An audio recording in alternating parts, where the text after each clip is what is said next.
ஜோடிகள் திரைப்படம் மூலியமா தமிழ் சினிமாவுக்கு அறிமுகமானவ தான் வந்து பார்த்தீங்கன்னா, ஆக்ட்ரஸ் அபிநயா. ஆக்ட்ரஸ் அபிநயா அது தொடர்ந்து வந்து பார்த்தீங்கன்னா, தமிழ் சினிமால மிகப்பெரிய வெற்றி படங்கள் நடித்தாங்கன்னு சொல்ல முடியும். குறிப்பா வந்து பார்த்தீங்கன்னா, ஈசன், ஏழாம் அறிவு, குற்றம் 23 இந்த மாரி பல திரைப்படங்கள் வந்து நடித்திருந்தாங்க.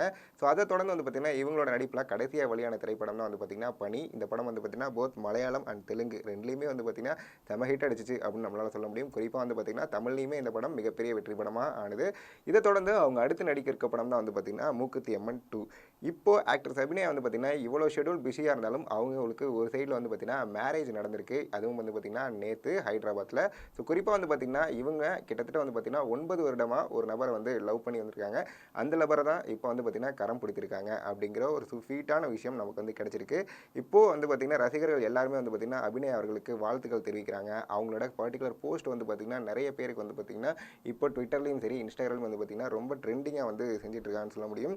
குறிப்பா மார்ச் மாதம் 29ஆம் தேதி தான் வந்து பார்த்தீங்கன்னா, இவங்க 2 பேருக்கும் நிச்சயதார்த்தம் நடந்தது. அது தொடர்ந்து நேத்து வந்து பார்த்தீங்கன்னா, ஹைதராபாத்ல திருமணம் நடந்திருக்கு. இந்த திருமணத்துக்கு வந்து பார்த்தீங்கன்னா, அபிநயா அவர்கள் அணிந்திருந்த சிவப்பு நிற சேலையில அவங்கள பார்க்கும்பொழுது நெறைய ரசிகர்கள் வந்து சொன்னாங்க, கிட்டத்தட்ட தெய்வீகமா ரொம்ப அழகா இருக்காங்க அப்படிங்கிற மாரி பல போஸ்ட் அண்ட் கமெண்ட்ஸ் வந்து இப்போ சோஷியல் மீடியால ரொம்ப ட்ரெண்டிங்கா போயிட்டு இருக்கு அப்படிங்கிறது சொல்ல முடியும். அது மட்டும் இல்லாம அபிநயா ஒரு சைடுல அவங்களோட லவ் லைஃப்ப ரொம்ப அழகா லீட் பண்ணாலும், சினிமா லைஃப்லயும் சரி, அவங்க தொடர்ந்து நெறைய திரைப்படங்கள் வந்து நடித்துட்டு இருக்காங்க.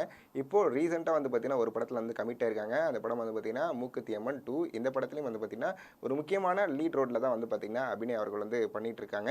குறிப்பா அபிநயா அவர்கள் வந்து பார்த்தீங்கன்னா, பல பெண்களுக்கு ஒரு முன்னுதாரணமா இருக்காங்க அப்படிங்கிறத நம்மளால சொல்ல முடியும். எதனால அப்படின்னு பார்த்தீங்கன்னா, அபிநயா அவர்களுக்கு பிறப்பிலேயே வந்து அவங்க டிஃபெண்டம் அப்படிங்கிறது நம்ம எல்லாத்துக்குமே தெரிஞ்ச விஷயம் தான். பட் இருந்தாலும் அதை ஒரு பொருட்டாக அவங்க கருதாம வந்து பார்த்தீங்கன்னா, பல திரைப்படங்கள்ல முன்னணி கதாநாயகியும், அதே மாரி வந்து பார்த்தீங்கன்னா, ஒரு ஸ்வீட் கேர்ளாவும் சூப்பரான ஆக்டிங்கும் வந்து அபிநயா கொடுத்துட்டு இருக்காங்க. இதை எல்லாருமே வந்து பார்த்தீங்கன்னா, பாராட்டக்கூடிய ஒரு விஷயமா வந்து பதிவு செஞ்சுட்டு இருக்காங்க அப்படிங்கிறது ஒரு குறிப்பிடத்தக்க ஒரு விஷயமா சொல்ல முடியுது.